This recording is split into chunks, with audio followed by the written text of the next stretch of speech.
Genesis chapter 49 verse 8 to 12 તમારી રીતે વાંચીને તમારે કહેવાનું છે કે what do you see? એ આ ફક્ત 8 થી 12 કલમની અંદર કશું તમને એમાં જોવા મળે છે. It's just જેકબે જે જુડા માટે કીધું, do you see anything in this one? Or maybe અથવા તો ફક્ત જાણે કોઈ પ્રકારનું ડિસ્ક્રિપ્શન છે, વોટ એવર, રાઈટ. અને એ ક્વેશ્ચન મારો ગઈ વખતે તમને લોકોને મેં આપેલો હતો. એટલે we'll start with that question, but maybe I would ask someone, one person, કે Genesis chapter 49 અને verse 8 to 12 at least એક વખત વાંચવા માંગુ. ઉત્પત્તિ 49મો અધ્યાય અને 8 થી 12 કલમ એક જણ વાંચે.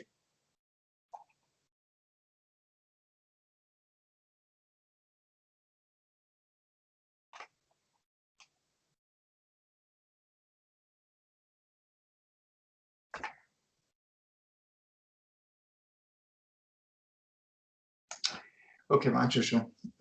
Genesis chapter 49, 8 to 12. Judah, your brothers shall praise you. Your hand shall be on the neck of your enemies. Your father's sons shall bow down before you. Judah is a lion's cub. From the prey, my son, you have gone up.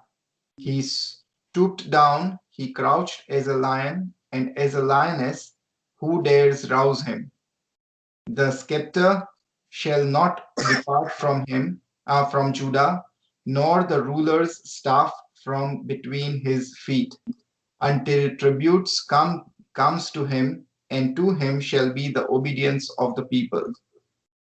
Binding his foal to the vine and his donkey's colt to the choice wine, he has washed his garments in wine, and his vestures in the blood of grapes. His eyes are darker than wine, and his teeth whiter than milk. Amen. Amen. Thank you. Okay, મારો question 8 થી 12 કલમ જે વાંચવામાં આવી, આપણે બધાએ સાંભળી. કયા પ્રકારનું ચિત્ર તેમાં જુઓ છો, અથવા તો કોઈ એવી બાબત તમને ધ્યાને પડે છે તો તમે એ શેર કરો.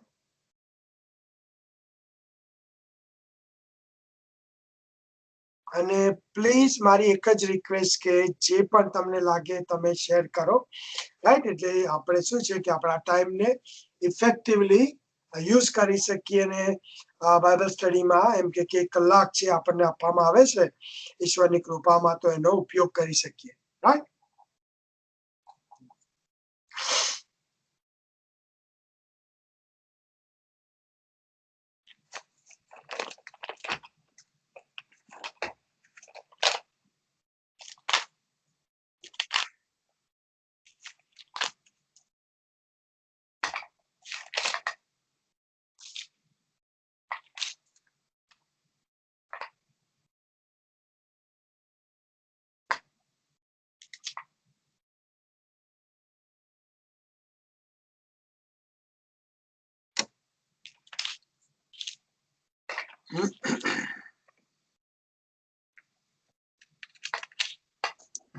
Alex, by the first part of Aje 8 thi 12 છે, એમાં we can see that Judah is likable, lovable, and is kind of coming out as a leader. And he's shown as strong. Jare second verse, 8th માં જ્યારે કહે છે shall be, your hand shall be on the neck of your enemies. It just says that he would be strong and in control of his enemies or whatever. અને પછી એવી એક impression જોવા મળે છે કે જ્યારે 9th માં કહે છે who dares rouse you, એટલે એની ધાક, જેમ કે probably he would be, he has rose to that position that he commands that respect. અને પાછું 10th verse માં તમે જોવો છો, and to him shall be the obedience of his people. એટલે you can see how he is now turning into a natural leader. Okay, good. ચલો, one is જુડા માટે આપણે કહી શકીએ કે લીડર તરીકે, બરાબર, નેચરલ લીડર. ચલ, ગુડ. આઈ એમ રાઇટિંગ. બરાબર. હવે ફરીથી મારો ક્વેશ્ચન એ જ 8 થી 12 કલમ તમારા બાઇબલમાં જોઈને તમે કશું જુઓ છો, જેમ કે બીરેને નેચરલ લીડર જુડાને જોવે છે, બરાબર? તમે શેર કરો. What do you see? Only verse 8 to 12. અને પ્લીઝ બોલો ક્વિક.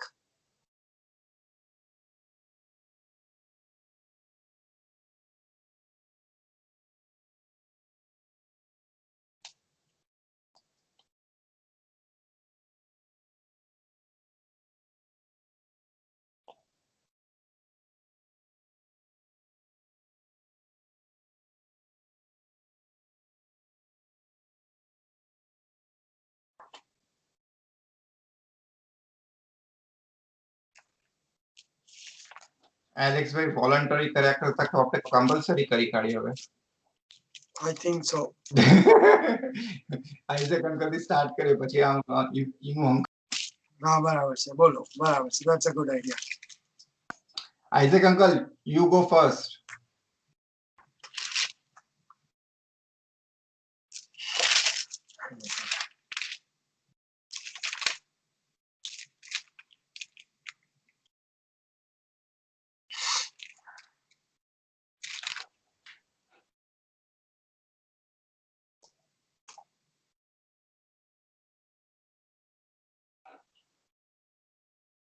આઈઝેક અંકલ,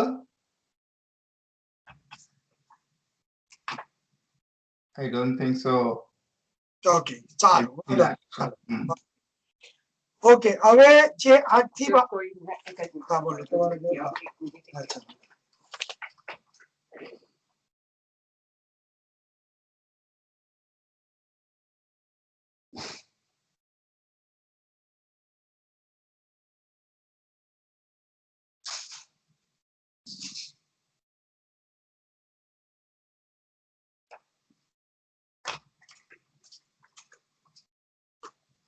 એટલે અહીંયા વર્સિસ 8 to 12 ની અંદર આપણને ઘણી બધી બાબતો જોવા મળે છે જુડા વિશે. પહેલા તો કે છે કે જુડા ઇઝ ધ લાયન્સ કબ. એટલે જે લાયન્સ કબ એ શું બતાવે છે, તો એનું જે સ્ટ્રેન્થ હોય, કરેજ હોય, બોલ્ડનેસ હોય, એ બધા બાબતો અહીંયા આગળ બતાવે છે કે જુડા એમ કે તું એના જેવો છે. બરાબર છે. લાયન્સ ક્લબ એમ તારામાં સ્ટ્રેન્થ છે બધું. હા.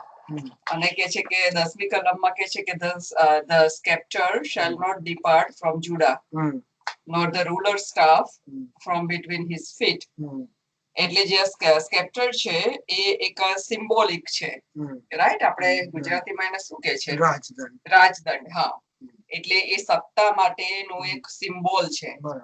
એટલે જુડા આપણે જાણીએ છીએ કે આગળ જતા જે દાઉદ, રાઈટ, અને જુડાના કુળમાંથી એ રાજાઓ આયા, અને છેલ્લે અલ્ટિમેટ કિંગ પ્રભુ ઈસુ ખ્રિસ્ત પોતે, બરાબર છે, એ જુદાના કુળમાંથી આયા. એટલે એ જે એના આ સંદર્ભની અંદર આ લખવામાં આવે છે કે sceptre shall not depart from Judah, right? પછી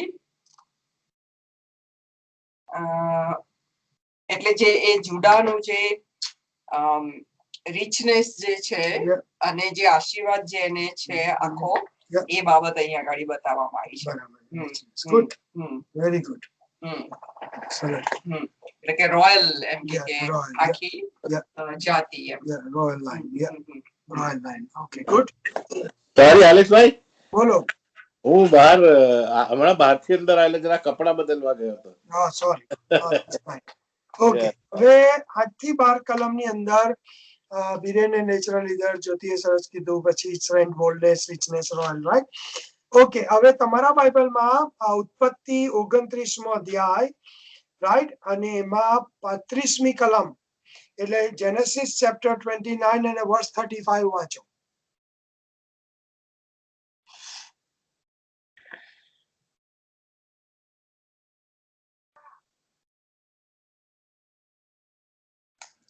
And she conceived again and bore a son and said, This time I will praise the Lord. Therefore she called his name Judah. Then she ceased bearing.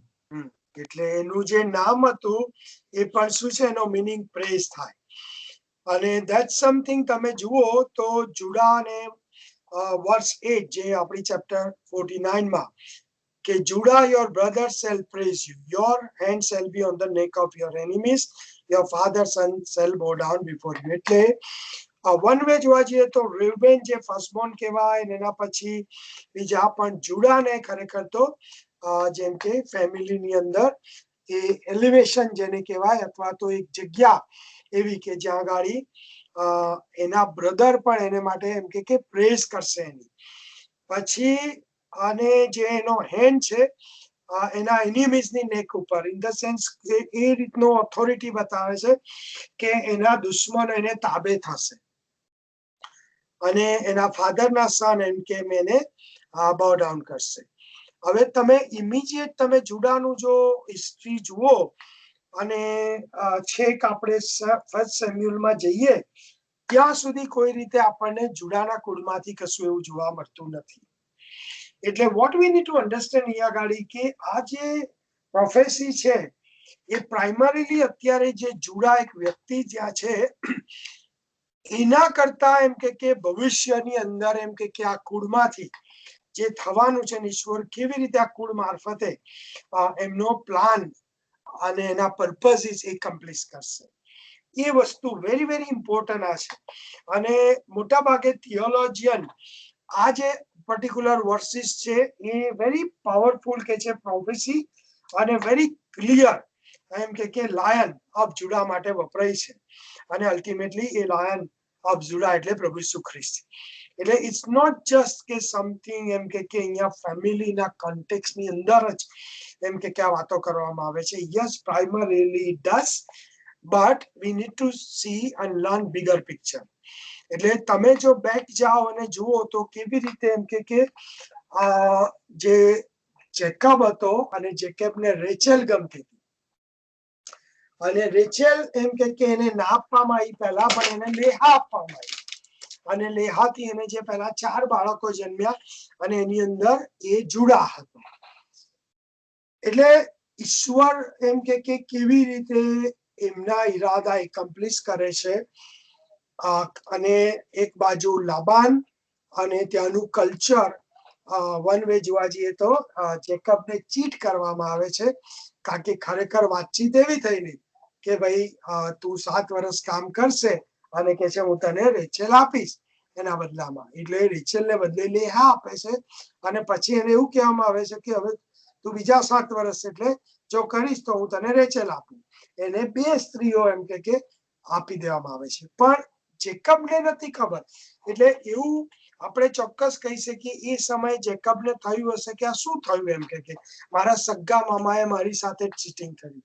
અને sometimes આપણી લાઈફની અંદર ઘણું બધું એવું બને છે કે જે આપણને નથી ખબર, પણ vote we need to learn actually V need two trust God, કે ઈશ્વરના ઈરાદા કાયમ રહે છે, અને ઈશ્વરનું બિગર પિક્ચર આપણા માટે શું છે એ આપણે કદાચ ના જોઈ શકીએ, પણ વી નીડ ટુ ટ્રસ્ટ ગોડ.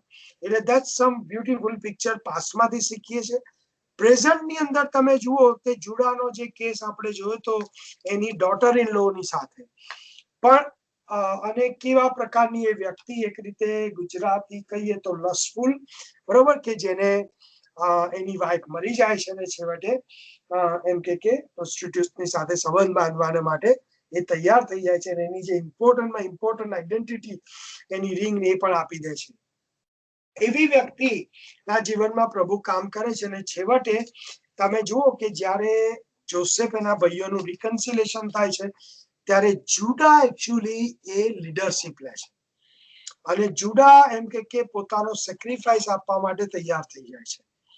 એટલે again what we food C કે હાઉ ગોડ ઇઝ એમ કે બિફોર ઇવન જુડા બોર્ન થયો હશે એ પહેલા ઈશ્વરના જે ઈરાદા એના માટે છે એ આપણે સ્ટેપ બાય સ્ટેપ જોઈએ છીએ. હવે જેકબ એ જુડા માટે એમ કે એ પ્રોફેસી આપે છે. એટલે કુટુંબની અંદર પણ એ જુડાને એના ભાઈઓ તરફથી એમ કે પ્રેઝ અને પછી એના ભાઈઓ એની આગળ નમશે. પણ પછીની જે એની ક્વોલિટીઝ જે છે કે એના ડિસેન્ડન્ટ માટે જે ડિક્લેર કરે છે એટલે Jacob's remarks project the personal qualities that Judah has already displayed on to his future descendants. And that is very very important. એટલે કરેજ જે હતું એ એને બતાવી જોસેફની અગાડી કે હું તું મને એમ કે લઈ લે અથવા તો એ પણ આને છોડી દે. એટલે સ્ટેપિંગ થાય છે સેક્રિફિશિયલ એનો લવ. અને વર્સ 9 આપણને શું કહે છે કે લાયન નો કપ છે. From the prey my son you have gone up, he stooped down, he crouched as a lion, and as lioness who dares rouse him. એટલે જ્યોતિએ જે કીધું કે સ્ટ્રેન્થ અને બોલ્ડનેસ આપણને જોવા મળે છે. અને અલ્ટિમેટલી તમે જોશો તો દાઉદના જીવનની અંદર દાઉદ જ્યારે ઓનલી 17 યર્સનો હતો અને દાઉદ કહે છે સાઉલને જ્યારે મળે છે ત્યારે કે છે કે આ તારો સેવક કે છે કે બહુ યંગ પણ કે છે કે મને લાયન સામે આવ્યો અને મારા ગેટાઓને બચાવવા માટે કે છે કે મેં લાયનની સામે યુદ્ધ કરીને લાયનને મારી નાખ્યો. એટલે તમે એ ડેવિડના જીવનની અંદર આપણે સ્ટ્રેન્થ અને કરેજ જોઈએ છે. પછી ગોલિયાતની સામે જ્યારે ડેવિડ જાય છે ત્યારે આખું ઇઝરાયલનું જે સૈન્ય એ ગભરાઈ જાયેલું હોય છે અને ઇન્ક્લુડિંગ સોલ કિંગ. અને એમાં એમ કે એ કેવી રીતે યહોવાના નામમાં એમ કે ઈશ્વર પર વિશ્વાસ રાખીને એની સામે લડાઈ કરે છે. અને થ્રુ આઉટ એના જીવનમાં આપણે જોઈએ છે કે એ બહુ મોટો લડવૈયો હતો. ઈવન એમ કે એના છોકરો અબશાલોમથી જ્યારે એને જવું પડે છે અને એક વાક્ય ત્યાં લખવામાં આવ્યું છે કે જ્યારે અબશાલોમને જે વ્યક્તિ એમ કે સલાહ આપે છે એ કહે છે કે તારા ફાધર એમ કહેવાય કે વેરી યંગ એજ થી એમ કે લડવૈયો છે. એટલે તમે જુઓ તો અગેન એ જાણે એ કુળમાંથી જે આવવાનું હતું એ વિશેની અહીંયા પ્રોફેસી જોવા મળે છે. અને પછી જે છે રાજદળની વાત આવે છે ને જતી ઓલરેડી કહી દીધું પણ તમે જુઓ આગળ તો 1 સેમ્યુઅલ 2 સેમ્યુઅલ 1 કિંગ 2 કિંગ તો એ જુડાનું એટલે દાઉદનું કુળ પણ એ યહુદાનું કુળ અને યહુદાના કુળમાંથી ખરેખર શું થયું કે જે પ્રથમ વખત ઇઝરાયલમાં ઈશ્વરે રાજા આપ્યો હોય તો બેન્જામિનનો કુળનો હતો સાઉલ, પણ એ ટેમ્પરરી જાણે અને અલ્ટિમેટલી એમ કે સાઉલને ઈશ્વરે નકારી કાઢ્યો અને છેવટે દાઉદમાંથી એમ કે ઈશ્વરે એ રાજ એને આપ્યું, એને નિમ્યો, અભિષેક કર્યો. પણ દાઉદ સાથે ઈશ્વરે કરાર કર્યો એમ કે તારા વંશને હું સદાને માટે મારી આગળ સ્થાપીશ. અને કે છે કે એ જે વંશ એટલે રાજકીય જેને કહેવાય કિંગડમ એ સદા રહેશે. પણ આપણે જાણીએ છીએ કે એમાંથી રાજાઓ આયા પછી જતા રહ્યા પણ છેવટે એમ કે દાઉદના કુળમાંથી જે અલ્ટિમેટ કિંગ આવવાના હતા એ તો પ્રભુ ઈસુ ખ્રિસ્ત થયા. અને જ્યારે યરુશાલેમમાં પ્રભુ ઈસુ ખ્રિસ્તનો પ્રવેશ થયો ત્યારે ખજૂરીની ડાળીઓ સાથે લોકો એમને આવકાર્યા કે દાઉદને નામે જે આવે છે એને હોસાના હો છે. રાઈટ. એટલે લોકોને ખ્યાલ આવી ગયો કે ઈશ્વરે અમને જે રાજા આપવાનું કીધેલું એ તો આ જ રાજા છે. એટલે જે હિસ્ટ્રી તમે કહો, જ્યુસ કલ્ચર કહો અને એ લોકોનું ધર્મશાસ્ત્ર અને પછી એમ કે તમે આપણે લોકોને વાત કરીએ તો આપણી પાસે આખું બાઇબલ છે અને એ તમે જોઈ શકો છો કે નવો કરાર પણ એમ કે એના માટે લખે છે કે કેવી રીતે પ્રભુ ઈસુ ખ્રિસ્ત એ કિંગ છે. અને પ્રકટીકરણ તમે વાંચશો તો પ્રકટીકરણના પુસ્તકમાં એમ કે હવે જ્યારે પ્રભુ ઈસુ આવે છે ત્યારે સફેદ ઘોડા પર અને કિંગ તરીકે. એટલે આ જે 49 જે ચેપ્ટર છે અને એમાં આ વર્સિસ ઇઝ સો ઇમ્પોર્ટન્ટ કે આપણે બિગર અને આખું પિક્ચર બાઇબલનું જોઈ શકીએ. અને 10મી કલમ અહીંયા કહે છે કે the sceptre shall not depart from Judah nor the ruler staff from between his feet. એટલે કે જે રાજદંડ હશે અને જે સ્ટાફ એટલે એ સમયમાં રાજાઓ પાસે જે એક રીતની લાકડી કહો કે રાઈટ એ ટાઈપની આ છે કે ફ્રોમ બિટવીન હિઝ ફીટ એટલે એની પાસે સત્તા રહેશે એમ કે. અને ઇઝરાયલ લોકોનું એમ કે પોલિટિકલ કિંગડમ એ લોકોની ભૂલોને લીધે ગયું. પણ ઈશ્વરે દાનિયેલના પુસ્તક દ્વારા જે વાત કરી હતી કે જે કિંગડમ ઓફ ગોડ એ ઇટર્નલ એ હંમેશા ઈશ્વર રાખશે. એક જ મિનિટ.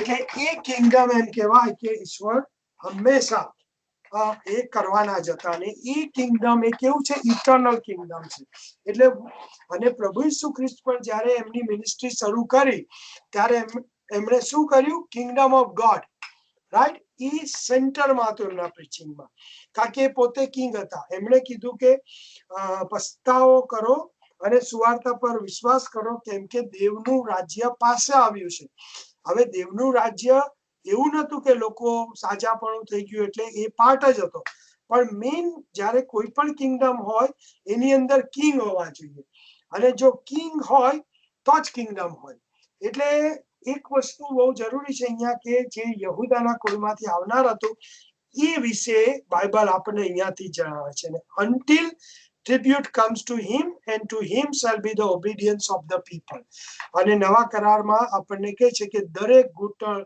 એમ કે નમશે અને દરેક જીભ કબૂલ કરશે એટલે obedience of the people લોકો ખરેખર પ્રભુ ઈસુ ખ્રિસ્તને નોટ જસ્ટ તારનાર પણ રાજા તરીકે એ સ્વીકારશે જ્યારે આવશે ત્યારે લોકો એમને જોશે એટલે why I'm explaining it is so important કે પ્રભુ ઈસુ ખ્રિસ્તને આપણે સાચી રીતે ઓળખીએ અને જે અત્યારે મોટા મોટી ચેલેન્જ એ છે કે ખાસ કરીને ખ્રિસ્તી લોકોમાં કે they really don't understand Christian faith કારણ કે Christ is very very important and who Christ is અને જે વસ્તુ એમ કે ઉત્પત્તિ 3 અધ્યાય ને 15મી કલમમાં અગાઉથી કહેવામાં આવેલી એની હવે આ કન્ટિન્યુએશન છે એટલે જે સીડ હતું એને ઈશ્વરે એમ કે પ્રિઝર્વ કર્યું અને આખું ફ્લડ આવ્યું પણ નોહાને ઈશ્વરે એના કુટુંબને બચાવ્યું નોહામાંથી જે 3 છોકરા એમાંથી જે સેમ હતો અને એમાંથી એ જે આગળ વંશાવળી થઈને પછી એમાંથી અબ્રાહમથી આઇઝેકથી જેકબ અને જેકબમાંથી પછી જુડા અને જુડાથી કન્ટિન્યુ લઈ આપણે જોઈએ છે નવા કરારમાં માથી અને લૂક જ્યારે બંને જણા વંશાવળી બતાવે છે ત્યારે એ લોકો વેરી સ્પેસિફિક એક વસ્તુ કહેવાની પ્રયત્ન કરે છે કે જે અગાઉથી કહેવામાં આવેલું કે દાઉદના એટલે યહૂદાના કુળમાંથી એમ કે જે આવનાર હતો એ આ જ પ્રભુ ઈસુ ખ્રિસ્ત અને તમે જુઓ તો 11 અને 12 કલમ પણ આપણને ઘણું કહી જાય છે કે binding is called to the wine, his donkey is called to the choice wine, he has washed his garments in wine and is vested in the blood of grapes. હવે નવા કરારમાં તમે જોઈએ અને જૂના કરાર ઈઝાયા ને બધામાં તો કે છે કે ઈશ્વરના કોપનો જે પ્યાલો રાઈટ તો એમ કે પ્રભુ ઈસુ ખ્રિસ્તે એ જાણે લીધો અને નવા કરારમાં આપણે પ્રેક્ટિકલમાં જોઈએ છે કે એમણે એને ખૂંદ્યો અને એક એમના બધા વસ્ત્રો જાણે કેવા થઈ ગયા તો કે છે કે રાતા થઈ ગયા એટલે અગેન અહીંયા તમે જુઓ he is vested in the blood of the grapes અને રીતસર આપણે જાણીએ છે કે એમનું આખું શરીર જ્યારે એ વધસ્તંભે અને કેટલું બધું લોહી રાઈટ એટલે this is basically telling this is a prophecy, very powerful prophecy. His eyes are darker than wine and his teeth whiter than milk. એટલે again એક જાતનું એમનું રૂપ બતાવે છે કે જે હૈસ છે એટલી બધી પાવરફુલ અને આપણે જાણીએ છે કે જ્યારે પ્રભુ ઈસુ ખ્રિસ્તને લોકો પરસ્વાધીન એમ કે કરવાના માટે આયા તો એ લોકો પ્રભુ એમની સામે જોઈને લોકો એકદમ પાછા હટી ગયા કારણ કે દ્રષ્ટિ જ એટલી બધી પાવરફુલ હતી એટલે અને એક બીજી તમારામાંથી એક જણને હું એક રેફરન્સ આપું છું પ્રકટીકરણનું પુસ્તક 5મો અધ્યાય બરાબર અને એની અંદર 5મી કલમ કોઈ એક જણ વાંચો પ્રકટીકરણનું પુસ્તક 5મો અધ્યાય ને 5મી કલમ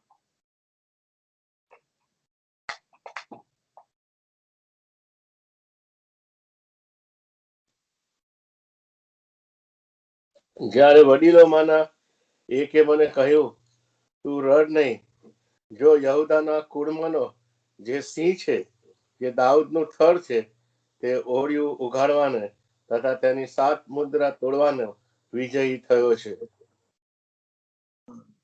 અને હવે એને કહેવામાં આવે છે રૂટ ઓફ ડેવિડ રાઈટ હા એટલે રોયલ ડિસેન્ડન્ટ જેને કહેવાય અને ઘણી બધી પ્રોફેસી છે અત્યારે હું બધું એમાં નહીં જઉં પણ તમે બાઇબલમાંથી એ જોઈ શકો છો એટલે આ માટે મેં ગઈ વખતે તમને આ હોમવર્ક આપેલું કે this is something 1000 and 1000 years back through Jacob God had revealed. એટલે જે જેકબ એમ કે કમ્પ્લીટલી એક રીતે જોવા જઈએ તો કપટી અને એવી વ્યક્તિ કે જેનામાં એમ કહેવાય કે ઘણી બધી રીતે લાયર કહીએ કેવી રીતે ભાઈને પણ એ વ્યક્તિ છેવટે જીવનના છેલ્લા સમયની અંદર ઈશ્વર પવિત્ર આત્માની દોરવણીમાં એના દ્વારા આપણા માટે કેટલી બધી મોટી અને જે જરૂરી એવું કહેવાય એવી બાબતો પ્રભુએ આપણને જણાવીને બાઇબલમાં એને નોંધવામાં આવી છે. એટલે મારું એક જ તમને એન્કરેજમેન્ટ છે કે જ્યારે બાઇબલ વાંચીએ ત્યારે ટ્રાય ટુ સી કે ખરેખર ઈશ્વરનું વચન શું કહે છે. Don't just try to just સે ઓકે મારા માટે શું છે. નો, instead of rather try to learn કે ઈશ્વરનું bigger picture શું છે અહીંયા આગળ. અને આ કુટુંબ તમે જુઓ જે કવર્નન્ટલ રિલેશનશિપમાં હતું અને કેવી રીતે ઈશ્વરે એ કુટુંબમાં કામ કર્યું ને યહૂદા મારફતે હવે પૃથ્વીના સર્વ કુટુંબને અગેન તમે જો રિમેમ્બર કરો તો ઇબ્રાહિમને જે કીધું હતું કે તારામાં પૃથ્વીના સર્વ કુટુંબો આશીર્વાદ થશે.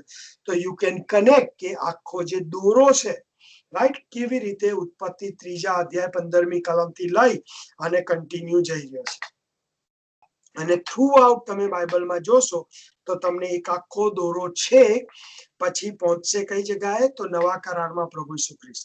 પછી નવા કરારમાં પ્રભુ ઈસુ ખ્રિસ્તમાં થઈ અને દોરો જશે પ્રકટીકરણ સુધી કે જ્યારે ખરેખર પ્રભુ ઈસુ ખ્રિસ્ત આપણને લેવાને આવશે અને ફાઇનલ જજમેન્ટ અને એમનું જે કિંગડમ છે એ સદાને માટે એમ કે ઇટર્નલી પ્રભુ ઈસુ ખ્રિસ્ત કિંગ તરીકે એ રાજ કરશે. અને પ્રભુ ઈસુ ખ્રિસ્ત એટલે જ જ્યારે સ્વર્ગે ગયા એ પહેલા એમણે કીધું બધા શિષ્યોને કે all authority in heaven and on earth is given to me. Right, હવે ઓથોરિટી કોની પાસે હોય? કિંગ પાસે હોય. એટલે વોટ આપણા માટે શું જરૂરી છે? જે રીતે આ લોકો એ સમયમાં પ્રભુ ઈસુ ખ્રિસ્ત આવવાને માટે મસાયા એ રાહ જોતા હતા એવી રીતે હવે આપણે લોકોએ કેવી રીતે જોવાનું છે કે આપણો જે સેવિયર છે તારણહાર એ આપણને લેવામાં આવી રહ્યો છે. હવે let me just little bit read and then will discuss also. હવે ઘણા બધા ટ્રાન્સલેશનમાં કેવું છે કે આ જે પર્ટિક્યુલર વર્સિસ છે રાઈટ એને મસાયાનિક વર્સિસ તરીકે લેવામાં આવ્યા છે. એમાં જે રીતે લખ્યું કે until tribute comes to him જે લખ્યું છે ખાસ વર્સ 10 ની અંદર રાઈટ. અને ઘણા બધા ટ્રાન્સલેશને અલગ અલગ એને ટ્રાન્સલેટ કર્યું. કિંગ જેમ્સ વર્ઝન છે કે છે until Shiloh comes. પછી NIV શું કહે છે? until he comes to whom it belongs. અને ન્યૂ લિવિંગ ટ્રાન્સલેશન આ રીતે લખે છે કે until the coming of the one to whom it belongs. એટલે all three translation list the various rendering in the margins means અલગ અલગ રીતે.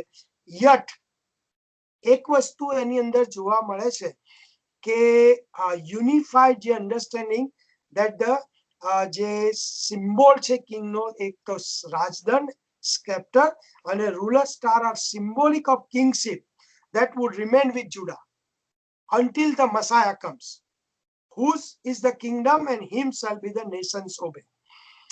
એટલે એમનું રાજ્ય સદાને માટે એમ કે સ્થાપવામાં આવશે અને દરેક દેશના દરેક જાતિ અલ્ટિમેટલી લોકો એમ કે એ સ્વીકારશે. એટલે અહીંયા આપણે જોઈએ છે એ વેરી ઇમ્પોર્ટન્ટ. બીજી વસ્તુ જે આપણે જે જોઈએ છે જે વાઇન ને એ વસ્તુ હું થોડી સમજાવી દઉં કે અહીંયા જે આખું ડિસ્ક્રિપ્શન છે એનો મતલબ થાય છે there will be such an abundance of grapes that the Messiah will tether his donkey to a choice grape wine with no concern as to his donkeys helping itself to the vintage. એટલે એટલી હદની સરસ ને બધી દ્રાક્ષાઓ કે જે donkey હશે એને જે ખાવું હશે કઈ. There will be such a surplus of wine that people will not worry about using it to wash clothes even. એબન્ડન્સ ત્યાં જોવા મળે છે. અને બીજું જે વસ્તુ છે કે આ જે મસાયા છે એ વાઇન જે છે એટલી હદનો એબન્ડન્સ કે વોટર તરીકે જાણે એને તમે યુઝ પણ કરશો એવી રીતે. અને તમે જો જોન ગોસ્પેલ ને રીડ કરો તો સૌથી પહેલો ચમત્કાર એમ કે યોહાનની સુવાર્તામાં એમ કે નોંધવામાં આવ્યો હોય તો એ તો પ્રભુ ઈસુ ખ્રિસ્તે એમ કે પાણીમાંથી જે દ્રાક્ષારસ, રાઈટ, એટલે વાઇન જે બનાવ્યો એની વાત છે. હવે સોરી, પાણીમાંથી, માય એપોલોજી, યસ, એટલે પાણીમાંથી કાના ગામની અંદર, રાઈટ, યોહાનની સુવાર્તા 2 અધ્યાય ને 1 થી 11 હા, એટલે તમે ત્યાં જુઓ તો લોકોને જ્યારે પ્રભુ ઈસુ ખ્રિસ્તે આ કર્યું તો તરત જ એ લોકો સમજી ગયા કે ભાઈ the abundance of wine signal to Israel that the Messiah was present. ઘણા બધા લોકોને ખ્યાલ આવી ગયો અને everyone knew that the scepter bearing Messiah would come out of Judah. And at this initial sign his disciple believed in him. ઘણી બધી વખત શું થાય છે કે ચમત્કારને પ્રાયોરિટી આપવામાં આવે છે ને જે રીતે પ્રીચિંગની અંદર ખરેખર કહેવું જોઈએ કે જે યહૂદી લોકોનું અન્ડરસ્ટેન્ડિંગ હતું, ઇન્ક્લુડિંગ હિઝ ડિસાઇપલ, કે લોકો જાણતા હતા કે મસાયા જે આ ભવિષ્યવાણી હતી, રાઈટ, એ આ પૂરી કરશે ને પ્રભુ ઈસુ ખ્રિસ્તે જ્યારે એમ કે પાણીમાંથી દ્રાક્ષારસ બનાવ્યો ત્યારે એ લોકોને ખ્યાલ આવી ગયો કે આ તો એ જ છે કે જેના માટે એમ કે ભવિષ્યવાણી કરવામાં આવી છે. એટલે જેનેસિસ ચેપ્ટર 3:15 એ સીડ, ત્યાંથી મેં કીધું એ પ્રમાણે પછી અબ્રાહમ, ઉત્પત્તિ 12 અને 3, અને ત્યાંથી પછી આઇઝેક, ઉત્પત્તિ 21 અને 12, અને પછી જેકબ એટલે ઉત્પત્તિ 25 અને 23, પછી જુડા ત્યાંનો રેફરન્સ, અને પછી આગળ તમે જાઓ તો કિંગ ડેવિડ કે 2 સેમ્યુઅલ ચેપ્ટર 7 12 થી 16.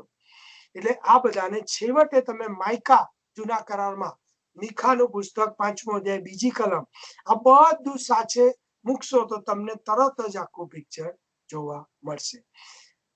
અને આ બધું જે લખવામાં આવ્યું એમાં બીજા કોઈ વ્યક્તિની અંદર એ બધું પરિપૂર્ણ થતું કોઈએ જોયું નહીં. Only no one but Jesus had these credentials. And when he changed the water to wine, his disciple knew that the Messiah was present. It was a day of intoxicating, exuberant abundance and taste of the eternal day when wine will be as common as water. અને આપણે જાણીએ છીએ કે પ્રભુ ઈસુ ખ્રિસ્તે પણ એમના શિષ્યોને જ કીધું કે આજે છેલ્લા પ્રભુ ભોજનમાં કે હવે પછી હું એમ કે આકાશમાં રાજ્યમાં તમારી સાથે હું હવે દ્રાક્ષારસ પીશ. એટલે what we need to really grasp A bigger અને godly જે ખરેખર ટ્રુથ છે કે વિઝન આપણને એ આપણે ક્યાં છીએ, શું આપણે વિશ્વાસી ખરેખર છીએ તો આપણું ઈશ્વરના રાજ્યની અંદર આપણું સ્થાન છે. આપણે દોડાદોડ કરવાની જરૂર નથી કે ભાઈ હું ઈશ્વરનું કામ કરું તો જ ઈશ્વર ખુશ ના. નો, ધ ફર્સ્ટ પ્રાયોરિટી પ્રભુ ઈસુ ખ્રિસ્તને સાચી રીતે ઓળખવા, પ્રભુ ઈસુ ખ્રિસ્તને માણવાના છે અને પ્રભુ ઈસુ ખ્રિસ્તમાં આપણા માટે જે રાખી મૂકવામાં આવ્યું છે અને બાઇબલ જે પ્રોમિસ કર્યું છે એ હોપની અન્ડરસ્ટેન્ડિંગમાં આપણે જીવવાનું છે. અને પછી ઈશ્વર આપણને જે કંઈ પૃથ્વી પર કરાવવા માંગે એ ફેથફુલી આપણે કરવાનું છે. રાઈટ, નાઉ એની ક્વેશ્ચન, હું આગળ જઉં એ પહેલા એનીથિંગ ના ખબર પડી હોય કશું પણ પ્લીઝ, કશું કન્ફ્યુઝિંગ થયું હોય તો.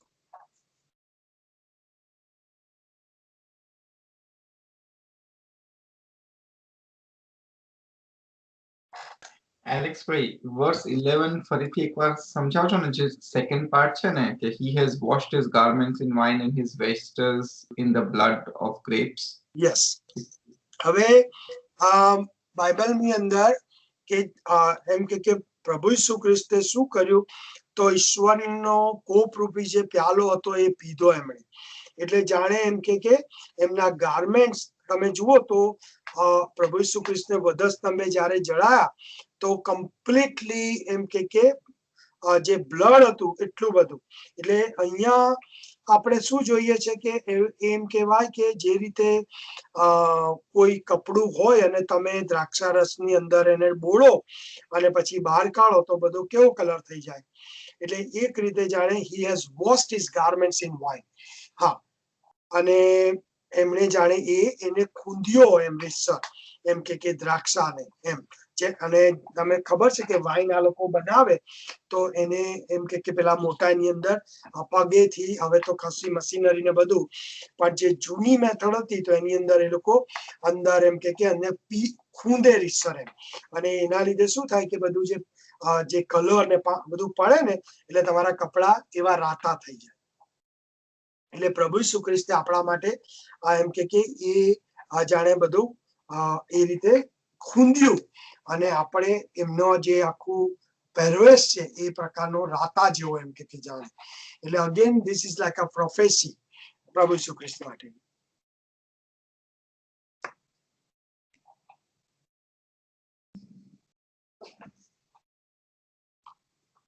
Any other question?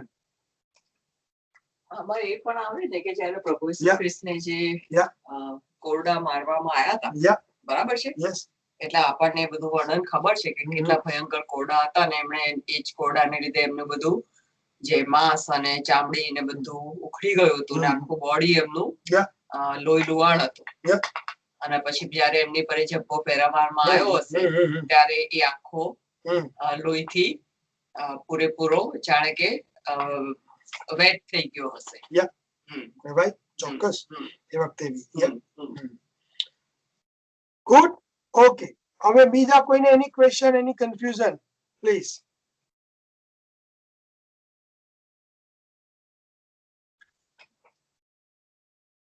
ઓકે, હવે આપણે 13મી કલમથી આગળ જઈએ જેટલો આપણી પાસે ટાઈમ છે. અને આઈ વુડ રિક્વેસ્ટ સમવન જે પણ કાળે હવે 13 થી લઈ અને તમે 20 કલમ સુધી વાંચો. એમાં આપણે એના બીજા બાળકો જેકબના જે હતા એના વિશેની વાતચીત કરવામાં આવી છે. રાઈટ, 13 થી 20 કલમ વાંચો.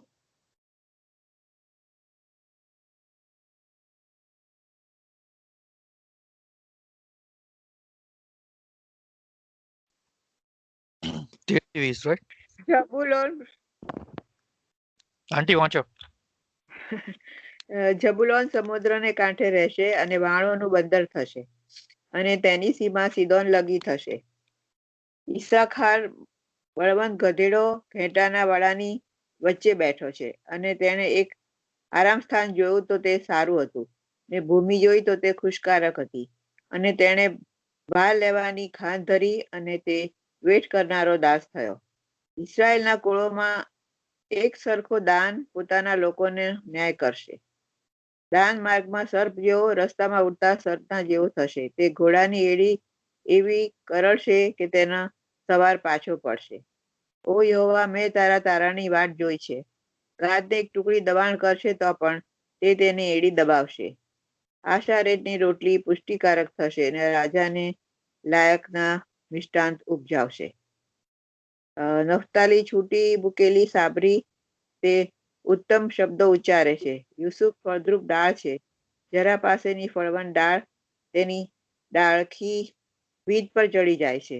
તીરંદાજોએ તેને ખૂબ દુઃખ દીધું અને તેના પર તીર ફેંક્યા અને તેને સતાવ્યો, પણ તેનું ધનુષ્ય બળભેર રહ્યું ને યાકૂબના સમર્થ પ્રભુના હાથથી તેના ભુજ બળવાન કરાયા. ત્યાંથી ઘેટા પાળક એટલે ઇસરાયેલનો ખડક થયો. તારા પિતાની દેવે જે તારી સહાયતા કરશે તેનાથી તે સર્વશક્તિમાન દેવ જે ઉપરના આકાશના આશીર્વાદોથી તથા નીચેના ઊંડાણના આશીર્વાદોથી સ્તનના તથા ગર્ભસ્થાનના આશીર્વાદોથી તને આશીર્વાદિત કરશે. તેનાથી તું બળવાન કરાશે. તારા બાપના આશીર્વાદો મારા પિતૃઓના આશીર્વાદ કરતા અતિ મોટા થયા છે અને સદાકાળ ટકી રહેનારા પર્વતોની અતિ દૂરની સીમા સુધી વધ્યા છે. અને તેઓ યુસુફના શિર પર તથા જે તેના ભાઈઓથી જુદો કરાયેલો તેના મસ્તક પર રહેશે. બેન્યામીન ફાડી ખાનાર વરુ છે. સર્વ તે શિકાર ખાશે ને સંધ્યા કાળે લૂંટ વહેંચશે. હજુ આગળ પાછું બસ. હવે આપણે એમના અલગ અલગ એમ કે એમના દીકરા જેબુલૂન, ઇસાખાર, દાન, રાઈટ, અને ગાદ અને પછી આશેર 20મી કલમ. હવે ટેલ મી ઝબુલૂન માટે જે એને લખ્યું છે તો what do you see there? Zebulun. હવે ઝબુલૂન ખરેખર તમે જુઓ તો ઈસાખાર પછી જન્મેલો હતો. પણ અહીંયા ઝબુલૂનને એને આગળ મૂક્યો છે.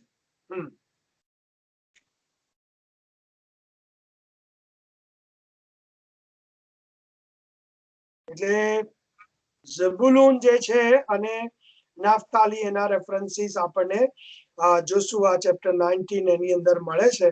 અને એ લોકોને જે ટેરેટરી એવું કહેવાય કે જે જગ્યા બધી આપવામાં આવી, રાઈટ. હા, એટલે અને અલ્ટિમેટલી આગળ જતા જે સિદોન એવું કહેવાય કે જે વસ્તુ કલેક્ટિવલી એ લોકોએ યુઝ કર્યો, ફોનિશિયા, રાઈટ. એટલે બની શકે કે એ બધી જે જગ્યા રિજિયન હતું એ ઝબુલૂન ટ્રાઇબ રિજનલ ઓફ ઝબુલૂન, અને નવા કરારમાં ગોસ્પેલની અંદર પણ એ રેફરન્સ આપણે જોઈએ છે. એટલે અગેન તમે જુઓ તો Zebulun shall dwell at the shore of the sea, he shall become a heaven for ships and his border shall be Sidon. એટલે ત્યાં આપણે એ ઝબુલન માંથી જે લોકો આગળ જશે અને અગેન 12 યાકૂબના દીકરાઓ અને એના પછી દરેક દીકરામાંથી એક દેશ જાતિ એમ, અને છેવટે આખું ઇઝરાયલનું નેશન. પણ ઈશ્વરે જે ખચિત કવર્નન્ટલ પ્રોમિસ આપેલું, બરાબર, એ પ્રમાણે આપણે અહીંયા એ જોઈએ છે કે આગળ જતા જે નેશન અને નેશનની અંદર ઇબ્રાહિમને ઈશ્વરે જે લેન્ડની વાત કરેલી એ બ્લેસિંગ આપણે જોઈએ છે. પછી ઈસાખાર માટે ડોંકી વાપર્યું છે, અને કેવો કે પણ strong donkey.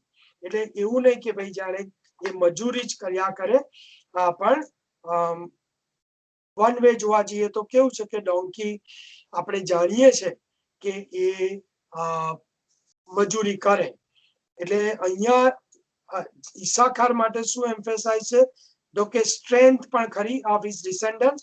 It also indicates like a donkey they will be forced to work for others, but precisely what situation and clearly આપણને જોવા નથી મળતી. પણ એવું કહેવાય કે ઈસાખારનું કુળ આગળ જતા તમે જો બાઇબલ વાંચો તો બહુ સિગ્નિફિકન્ટ અથવા તો કશું એના વિશે વધારે આપણને જોવા નથી પડતું.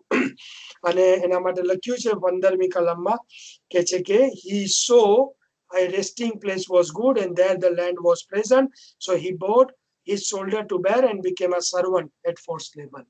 એટલે કે એનામાંથી કોઈ લીડરશીપ એવો નહીં, પણ જે લેન્ડ એને મળી અને જોશુઆના પુસ્તકમાં એ લોકોને લેન્ડ એલોટ કરવામાં આવી, અને પછી શું છે કે એ એક રીતે ટ્રાઇબ ત્યાં જ, અને આગળ જતા જજીસના પુસ્તકમાં જોશો તો એ લોકો વિખરાઈ ગયા અમુક રીતે, અને એ લોકોએ પછી લેબર જ કર્યું.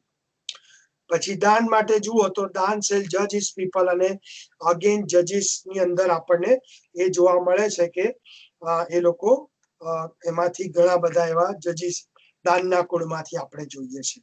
હા, એટલે કે એ ઇઝરાયલના જે કુળ બીજા છે એક રીતે એમાં એવા ન્યાયાધીશ જેવું એ લોકો મળશે, as one of the tribes of Israel. Then shall be a serpent in the way, viper by the path that bites the horse's heels, so that his rider falls backward. એટલે અગેન તમે જુઓ તો એનું કયા પ્રકારનું ચિત્ર જોઈએ છે દાન માટે, તો એની ચાલ જે છે અથવા તો એની લાઈફસ્ટાઈલ આગળ જતા કુળની એ જોવા મળે છે. અને તમે દાનના કુળમાંથી જુઓ તો ટ્રાઇબ ઓફ દાન became the tribe of Samson, right. અને તમે જો અહીંયા જે પ્રોફેસી છે અને જ્યુસ જે કોમેન્ટેટર હતા યહૂદી, એવું કહેવાય કે જે લોકો તોરા અને જૂના કરારની કોમેન્ટ્રી, તો એ લોકો એને રૂપક તરીકે જોતા હતા કે like metaphor of the viper to be Samson, who by his still trickery and defeated the Philistine, and Dan's descendant would excel in still it in battle. અને અલ્ટિમેટલી એ લોકો એમ કહેવાય કે એ પ્રકારની પ્રજા હતી કે લડાઈની અંદર કહેવાય ને કે આમ એલર્ટ અને અમુક રીતની ટ્રીક વાપરીને એ લોકો એ જીતે. પણ બાઇબલ બીજું વધારે આપણને કશું આપતું નથી. અને આ બધા પ્રોફેટિક વર્ડ વાપર્યા પછી એમ કહેવાય કે 18મી કલમમાં જેકબ પોતે શું કહે છે, I wait for your salvation O Lord. એટલે સડનલી જાણે એમ કે ચેન્જ જોવા મળે છે આપણને. હવે I don't have any answer કે કેમ એ કહે છે, પણ evidently upon uttering this prophetic word, Jacob, despite his infirmity, was heartened and cried, I wait for your salvation, O Lord. The old man's hope, એવું કહેવાય કે જાણે હજુ પણ એ વિશ્વાસ આપણને જોવા મળે છે. એટલે it was both a shout of longing of faith, અહીંયા આપણે કહી શકીએ. એટલે અગેન જેકબના જીવનમાંથી આપણે જોઈ શકીએ કે 147 વર્ષ, અને એમ કહેવાય કે ફારોને જ્યારે કીધું કે 130 વર્ષ અને evil days એમ, એટલે many hardship, many suffering, અને ડેથ બેડ ઉપર એમ કે I wait for your salvation, in the sense કે હું એમ કે જે રેસ્ટ પ્રભુ તારામાં છે એ પૂરું તારણ. it does not mean કે આપણે બિલીવ કરી લઈએ. તારણ ખરેખર શું છે કે મુક્તિ છે, બરાબર. એ આપણી પીડામાંથી મુક્તિ, રુદનમાંથી મુક્તિ, બધા પાપમાંથી મુક્તિ, દરેક પ્રકારની. અને જ્યારે તમે પ્રકટીકરણનું પુસ્તક 21મો અધ્યાય જોશો તો ત્યાં બાઇબલ ચોખ્ખું લખે છે કે ત્યાં પછી કોઈ પ્રકારની એમ કે પીડા નહીં હોય, દુઃખ નહીં હોય, આંસુ નહીં હોય, કશું નહીં.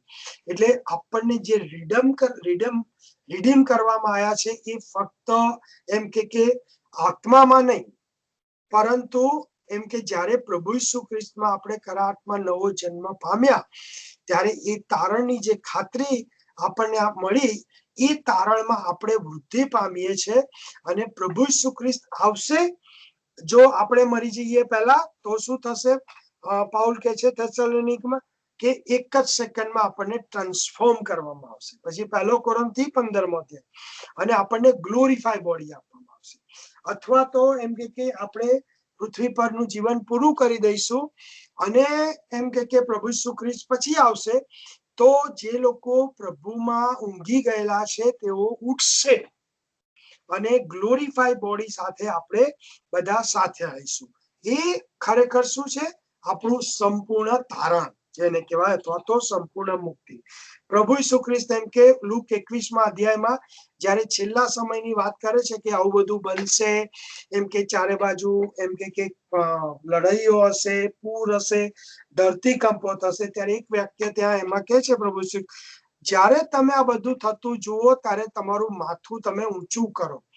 કેમ કે તમારો ઉદ્ધાર બહુ નજીક છે, તમારું સાલ્વેશન વેરી નિયર. અને this is what Jacob is actually telling here, કે હવે એ શાંતિથી મરણ પામશે, પણ જે પ્રભુમાં એ જ્યારે ઉઠવા માંગે છે એની એ રાહ જોવે છે. એટલા માટે હિબ્રુના પત્રમાં હિબ્રુનો રાઇટર એમ કે આ બધાને કેવી રીતે એ લોકોના વિશ્વાસની વાત કરે છે.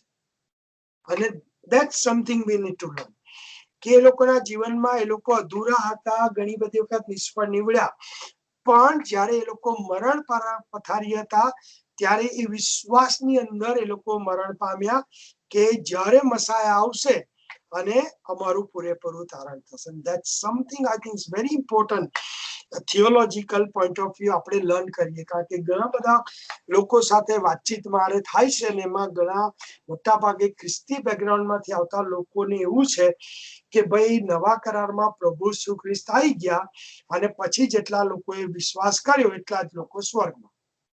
નો, that's completely wrong. From the beginning ઈશ્વરે એના લોકોને એ કૃપા આપી. એટલે આપણે જો ખરેખર ટ્રુલી બોર્ન અગેન છે તો આપણે યાકૂબને બી મળીશું, ઇબ્રાહિમને બી મળવાનું થશે, રાઈટ, આઇઝેકને બી મળવાનું થશે, એના બાળકોમાંથી જે પ્રભુને, એ બધા આપણને મળશે. અને that's something we need to understand કે આપણો ક્રિશ્ચિયન ફેથ શું છે.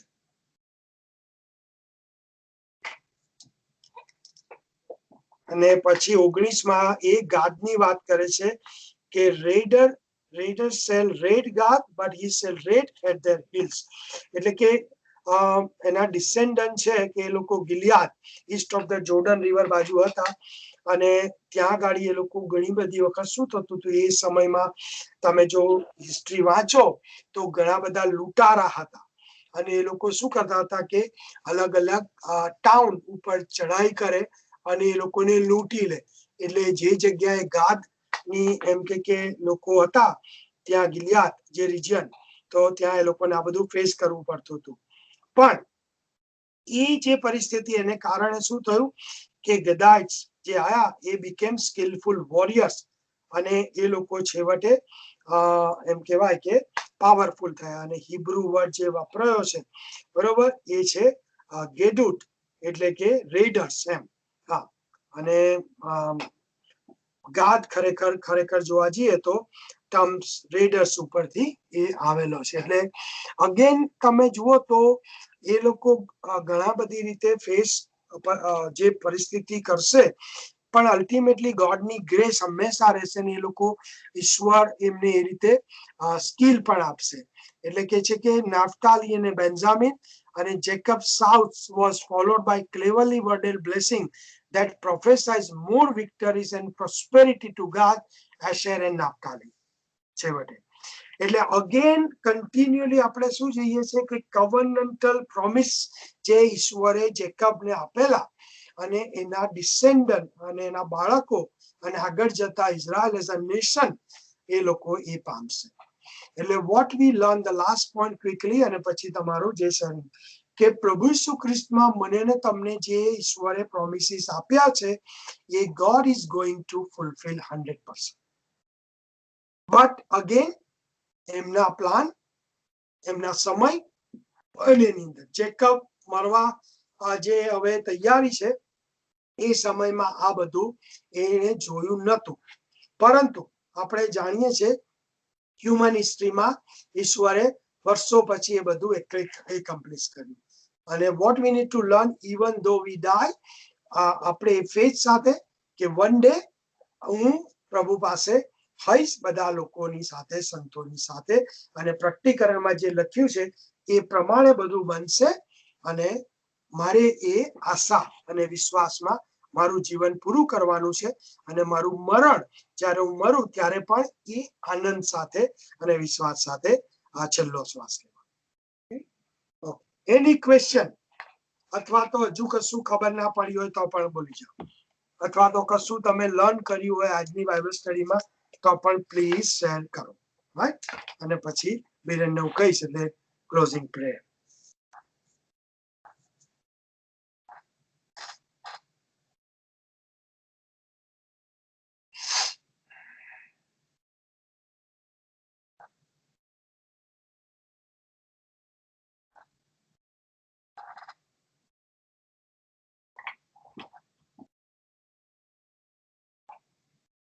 સારું Biren, I hand over to you. I think આજે ખબર નહીં બધા કોઈ બોલતું નથી. વિન્ટર થવાની ને એવું છે એટલે બધા થેન્ક યુ સો મચ પ્રોફેસીઝ ને એક્સપ્લેન કરવા માટે. કોઈની જો પ્રેયર રિક્વેસ્ટ હોય તો પ્લીઝ જણાવશો અને હું અનિશભાઈ કાં તો શૈલી કોઈ બી હોય તાંગડી એમને રિક્વેસ્ટ કરીશ પ્લીઝ એન્ડિંગ પ્રેયર આપણી કરવા માટે. Thank you. હા, એક મિનિટ હો બિરેનભાઈ. હા, નો પ્રોબ્લેમ.